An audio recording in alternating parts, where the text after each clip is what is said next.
তারাবির দোয়া মোনাজাত, তারাবির দোয়া ওই যে 4 রাকাত পর পর কি পড়ে, সুবহানাজিল মুলকি ওয়াল মালাকুতি, আমি এর দূরই পারি শুধু। এরপর তারাবির নামাজ কি সুন্নত না নফল নাকি ওয়াজিব? সূরা তারাবি পড়া বেশি উত্তম নাকি খতম তারাবি পড়া উত্তম? তারাবির দোয়া মোনাজাত 4 রাকাত পর পর কি পড়ে, সুবহানাজিল মুলকি ওয়াল মালাকুতি, আমি এর দূরই পারি শুধু। এরপরে কি আছে? তো এগুলো আসলে কোনো কোরআন হাদিসে নাই, যেহেতু কোরআন হাদিসে নাই সেজন্য আমি পাই নাই, কোরআন হাদিস থাকলে তো পাইতাম। বুঝে আসছে কথা? আমরা একসঙ্গ পোলাপান তারাবি পড়তে যায় না, কিরে বাবা তারাবি পড়তে যাস না কেন? বলে হুজুর এখনো তারাবির দোয়া মুখস্থ হয় নাই। বুঝতে পারছেন?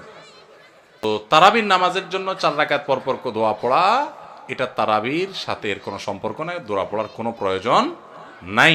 পর একটু অবসর দেয় ইমাম সাহেব, এটা রেস্ট।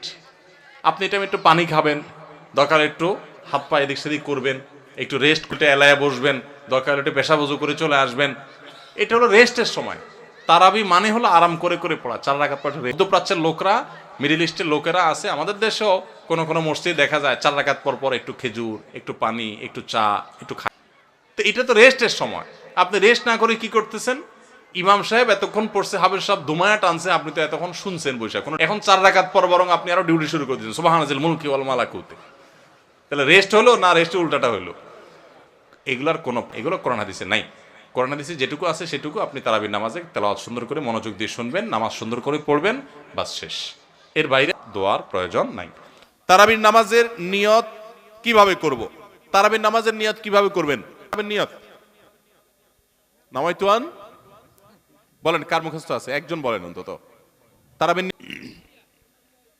বলেন বলেন ভাই।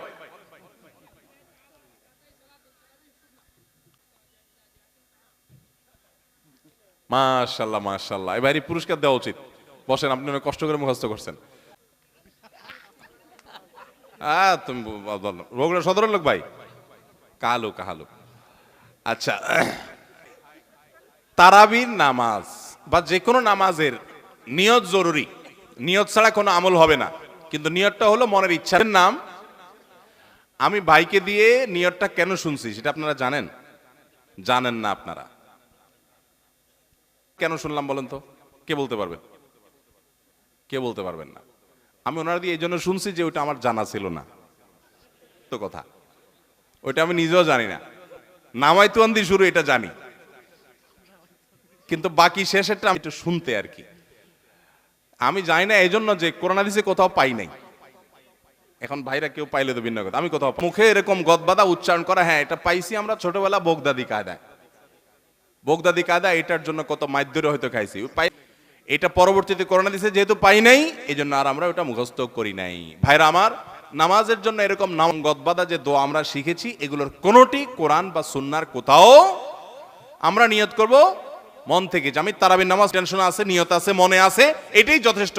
মুখে উচ্চারণ করা জরুরি না, এবং মুখে উচ্চারণ করা এটা সুন্নাও না। নবী সাল্লাল্লাহু আলাইহি ওয়াসাল্লাম শেখানোর পদ্ধতিতে কোনো হাদিসে যদি উৎসাহ দেওয়া না থাকে, আমি কেন সেটা করতে যাব, কসরত করতে যাব? তবে হ্যাঁ, নিয়তটা হলো অন্তরের ইচ্ছার নাম, সেটাই যতন পড়ার দরকার নেই। তারাবির নামাজ কি সুন্নত না নফল নাকি ওয়াজিব? তারাবির নামাজ সুন্নাত। নবী করিম সাল্লাল্লাহু আলাইহি ওয়াসাল্লামের সুন্নাত, সাহাবায়ে কেরামের সুন্নাত। সুন্নাতের নিয়ত করলে নামাজ হয়ে যাবে। নফল শব্দের অর্থ হলো ফরজ ওয়াজিবের বাইরে এক্সট্রা, অতিরিক্ত। নফল মানে অতিরিক্ত, সেই হিসাবে নফল নিয়ত করলে আদায় হয়ে যাবে। কিসের নামাজ? সুন্নাহ নামাজ। সূরা তারাবি পড়া বেশি উত্তম নাকি খতম তারাবি পড়া উত্তম?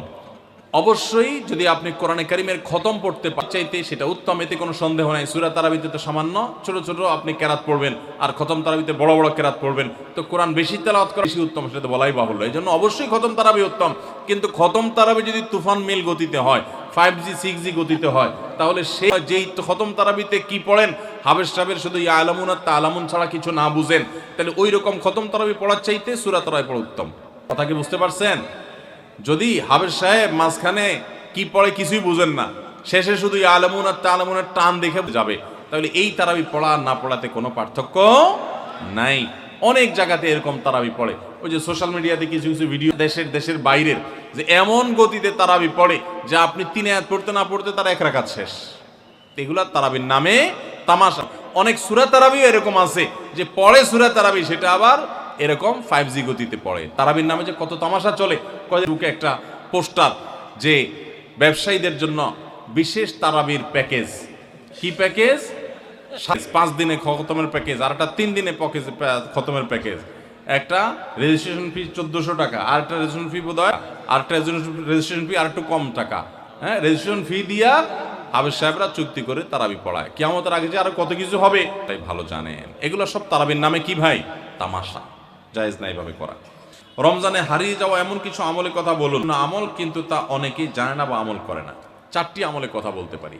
4টি আমল আমরা অনেকেই আমলগুলো আমাদের পুরো রমাদানকে সম্পূর্ণ সার্থক করে দিতে পারে, অর্থবহ করে দিতে পারে, রমজান সাকসেস করে দিতে। প্রথম এবং 1 নম্বর যেটা বলতে চাই তা হলো রমজান মাসে রোজা রেখে এবং রাতের বেলা পুরো রমজান জুড়ে সকল প্রকার পাপাচার দেওয়া, হক নষ্ট করা, সব ধরনের গুনাহ থেকে, গীবত শিকায়াত করা, চোখের গুনাহ, সোশ্যাল মিডিয়া ইত্যাদি সবগুলো থেকে বেঁচে থাকবেন। প্ল্যানে আমি আইডি ডিঅ্যাক্টিভ করে ফেলবো, অ্যাপ ডিলিট করে ফেলবো, তারপর সব ধরনের গুনাহ থেকে বেঁচে থাকবেন। এটা হলো রমজান সার্থক করার সবচেয়ে গুরুত্বপূর্ণ কাজ। 2 নম্বর হলো রমজানে আমরা অনেকে কোরআন পড়ি কিন্তু কোরআন শোনাশুনি করি না। হাফেজরা করে অবশ্য। নবী করিম সাল্লাল্লাহু আলাইহি সাল্লাম রমাদানের শোনাশুনি করতে বলতে পারি। জিবরিলকে তিনি শোনাতেন, আবার জিবরিলের কাছ থেকে তিনি শুনতেন। এই জন্য আপনি কোরআন পড়বেন, আপনার স্ত্রী শুনবে, আবার স্ত্রী পড়বে, আপনি শুনবেন, একে অন্যের সাথে কোরআন শোনাশুনি করবেন। এটা হারিয়ে যাওয়া আমল। 3 নম্বর হলো রমজানের শেষ 10 দিন এতেকাফ করবেন। রমজানের শেষ 10 দিনের এতেকাফ এমন একটা ফরজ হওয়ার পর থেকে নিয়ে মৃত্যু পর্যন্ত নবী সাল্লাল্লাহু আলাইহি সাল্লাম জীবনে কখনো এতেকাফ ছাড়েন নাই। আমরা ম্যাক্সিমাম মানুষ জীবনে কখনো করি নাই। এতেকাফ করা হলো আল্লাহ কানে পড়ে যাও যে আল্লাহ ক্ষমা করা ছাড়া যাব না। এতেকাফ করা যদি মসজিদে ঘুমায়ও থাকে, এতেকাফ করাটাই যেহেতু একটা স্বতন্ত্র ইবাদত, সো তার এতেকাফ লাইলাতুল কদর তিনি অটোমেটিক পাবেন ইনশাআল্লাহ। এই জন্য এতেকাফের আমলটা আমাদের রমাদানকে সার্থক করে দিতে পারে, অথচ এটা হারিয়ে যাচ্ছে। শেষ হলো রমজানের শেষ দশক হলো ইবাদতের দশক, আমলের দশক। আমরা প্রথম 2 দশকে যা পারি না পারি, শেষ দশক বেশি আমল করা। আমরা শহর থেকে গ্রামে যাওয়ার জন্য পরিকল্পনা করতে করতে 4-5 দিন চলে যায়। অনেকে কেনাকাটার জন্য 4-5 দিন ব্যয় করে ফেলি। ঈদের প্রস্তুতির জন্য 4 দিনগুলো নষ্ট হয়ে যায়। এগুলো না করে আল্লাহর ওয়াস্তে শেষ দশককে ইবাদতের জন্য রিজার্ভ করে ফেলি, গোটা ফ্যামিলি সহ ইবাদত বন্দেগী করি। রমজানটাকে আমরা ইনশাআল্লাহ এটা আমাদের জন্য তৃপ্তির রমাদান হবে। আল্লাহ আমাদেরকে তৌফিক দান করুন। তাহলে 4টি আমলের কথা বলেছি। সকল প্রকার গুনাহ থেকে বেঁচে থাকা, কোরআন শোনাশুনি করা এবং রমজানের শেষ দশকে বিশেষভাবে ইবাদতের পরে যত্নশীল হওয়া, শেষ দশকে সকল ব্যস্ততা কমায় দেওয়া। এই 4টি জিনিস আমাদের রমাদানকে